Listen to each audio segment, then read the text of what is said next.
want to talk with you all about self-care and how you can set up your own self-care routine and incorporate fitness and all of that stuff in a way that's realistic to you and your goals. So starting off on that note, I do want to really make it apparent that your self-care routine really does not have to mimic anyone else. It doesn't need to be the same as someone else's.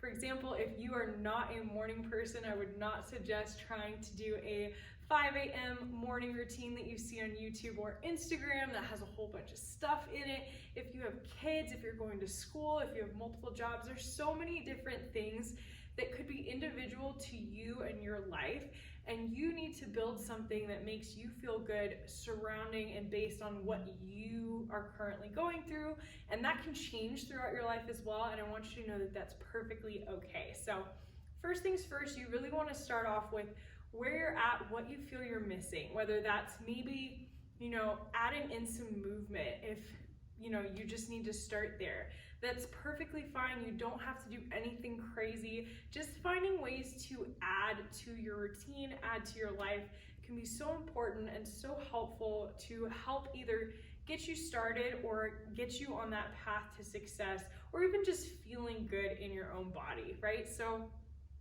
if you find yourself at your desk all day, especially if you're working from home and you're finding yourself getting really stiff and sore and, just not feeling very good, maybe make a point to set a reminder on your phone to do some stretches. Just look up some stretches you can do at your desk and set those reminders to help you get some movement in. Maybe go for a little walk at lunch.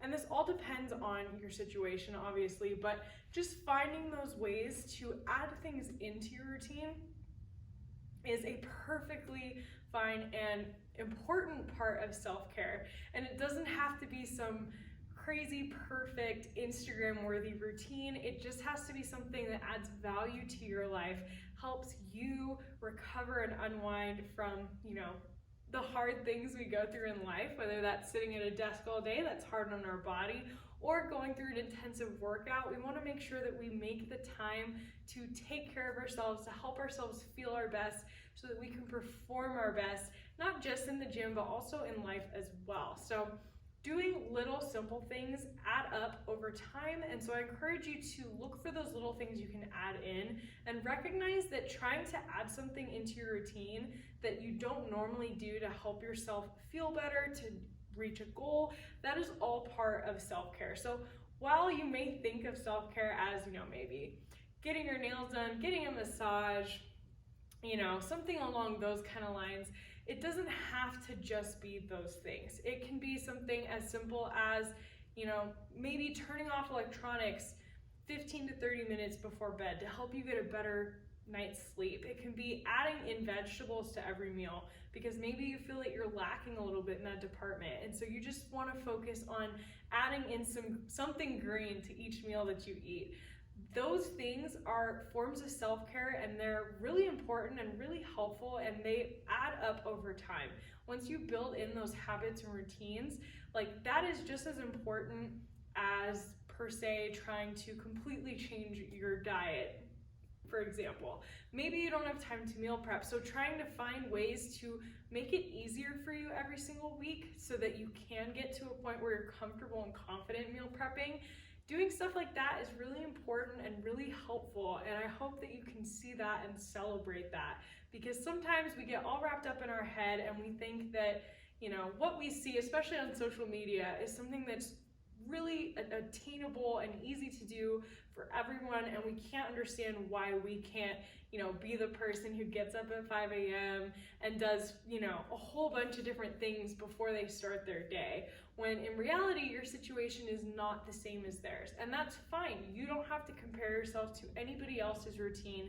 What's important is that you look for ways to add value to your life, for something that benefits you, works with your schedule, your situation, and doesn't cause you a whole bunch of, this unnecessary overwhelm, right? Because that's obviously not going to help with self-care. So I encourage you to take a moment to reflect, think about what you can add to your life, what you want to add to your life, things you want to start building towards.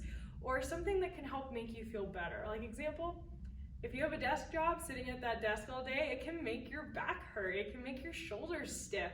So working in something as simple as doing a couple of stretches throughout the day can make a really big difference. Even though it seems like such a small thing to add in, it can make a really big impact, which will trickle over into other areas of your life. Like, for example, if maybe you never stretched before and now you start adding in that stretching routine throughout the day, you'll feel better and maybe be more apt to go to the gym because you don't feel super stiff and sore, things like that. So putting good things into your life will help carry over and trickle into other areas. And I encourage you to recognize that and celebrate that instead of focusing on the things that you feel like you should be doing but maybe aren't ready to make that change yet. So I encourage you all to be patient with yourself, to practice self-care, and think about what you can add to your life to bring more value. So I hope you all have an amazing day, and stay tuned for our next On Demand.